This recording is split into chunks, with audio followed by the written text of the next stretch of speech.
can do. Some of it's just our own habits. Some of it is buildings as well, how we design and build our buildings. In Salt Lake County, our government has said all our buildings are going to be energy efficient buildings, and about a third of our pollution does come from buildings. And so how we design our buildings makes a difference. And again, it's not only good for our air quality, it's also good for our pocketbooks. These energy efficient buildings really do save us money and save us on electric bills as well. So there's a lot we can do in terms of air quality. And I live in North Ogden, and my work is in South Ogden. And I like to ride my bicycle from North Ogden to South Ogden to work. I and a lot of my colleagues would do that more if there were corridors that were available in all the cities for bicyclists. And I'm thinking of other cities in the West that have been forward thinking about opening up areas where cyclists can safely ride, and that's kind of the caveat, is that safety. I don't know whether there's anything that can be done on a statewide level, and I know Mayor Godfrey has talked about it a little bit, and they put some kind of perfunctory cyclist lanes downtown to that end, but they end quickly, and you're on your own again with traffic. Yeah, it's a good question, and things are being done, although it's tough when you have areas that are already built out, but we are working on that. The Wasatch Front Regional Council, which is a metropolitan planning organization which includes Salt Lake County, Weber, Davis, I think Morgan, and Tooele counties. We actually have a bicycle master plan now. Great. For bicycle paths, and it's on their website. I think it's wfrc.org. But you can see that we're trying, but again, in urban areas it's difficult. The easiest thing that we can do is restripe some of the lanes, but at the same time we're also trying to build bicycle corridors and trails. In Salt Lake County, we're building one from the Bonneville Shoreline Trail all the way down to the Jordan River, going through some of our urban areas and our parks to get down there. I think we can do more of that. And some of the newer cities that are being developed, like Harriman and Draper and Salt Lake County, I'm sure we can do it outside of Salt Lake County in growing communities. They're requiring all their planned developments to include bicycle trails, so that they now have these bicycle and walking trails that go through all their different communities that are being built. And I'm glad to hear there's a plan. Thank you. Yeah, so there's a lot that can be done. Thanks. One quick comment to everybody in this room. I don't want to sound too blunt, but I don't see a way that Mayor Corroon wins the governor's race without winning Weber County. So we got to deliver Weber County for this guy. And that's I echo that. I do have another quick comment. When I ran against Scott Jenkins a couple of years ago, every time we met up, I almost got sick of hearing about it, but the first words out of his mouth were how efficient Utah's government was. You know, we win all these awards for being efficient, wise use of the taxpayers' money. Well, you know, Utahns are great people, and our public employees, public managers are good Utah workers. And you take organizations and you starve them for resources in Utah, they're going to become efficient.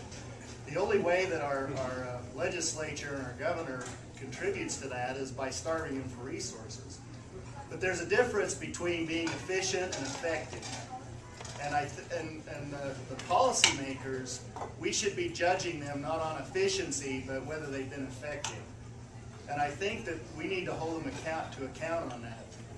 It's been mentioned that we're starting to win awards for having the dirtiest air in the nation. You know, that's largely a result of decisions our policymakers have made the last 20 years. Several decades ago, the nation kind of decided that Nevada was going to be the nation's nuclear waste dump. Well, very effective leaders in Nevada fought that and made it go away, including the most hated Latter-day Saint in Utah, Senator Harry Reid.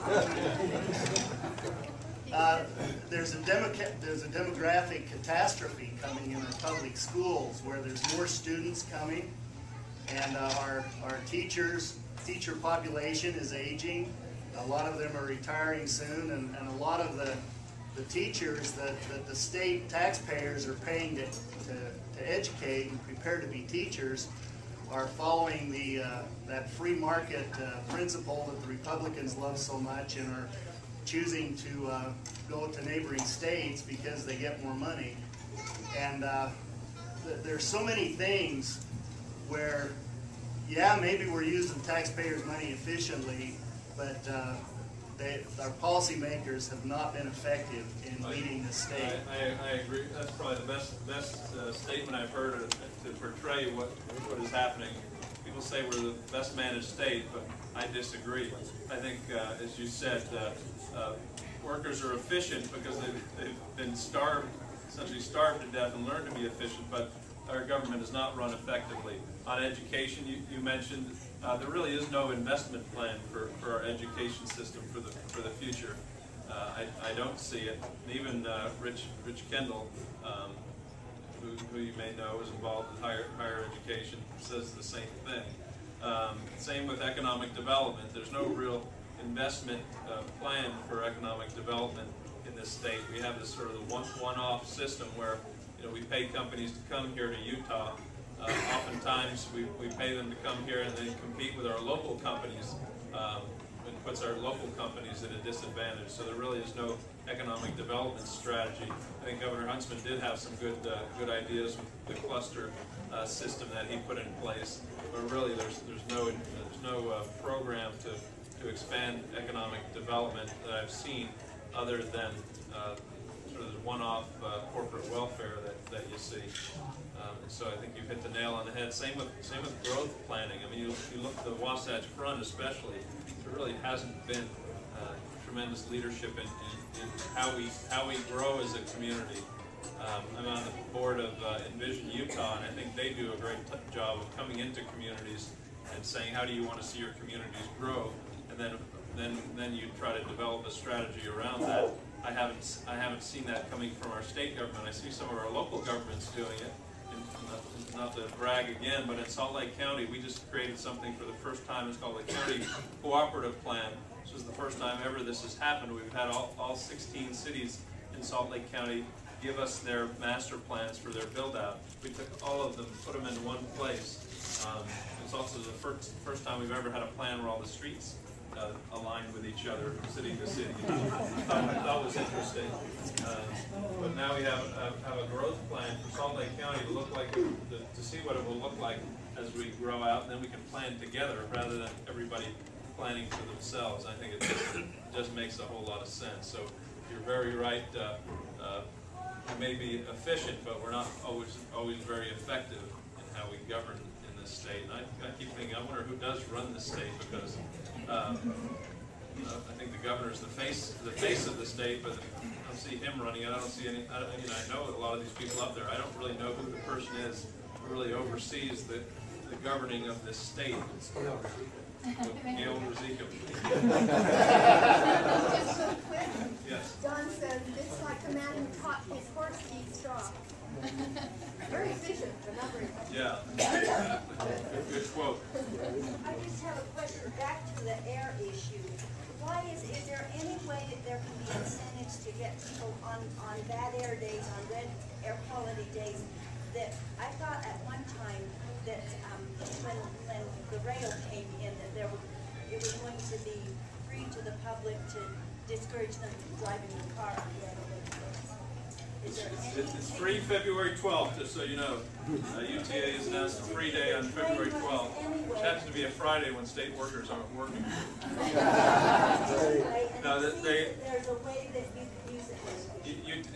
Somebody asked UTA that at this press conference we had about air quality just a couple of weeks ago.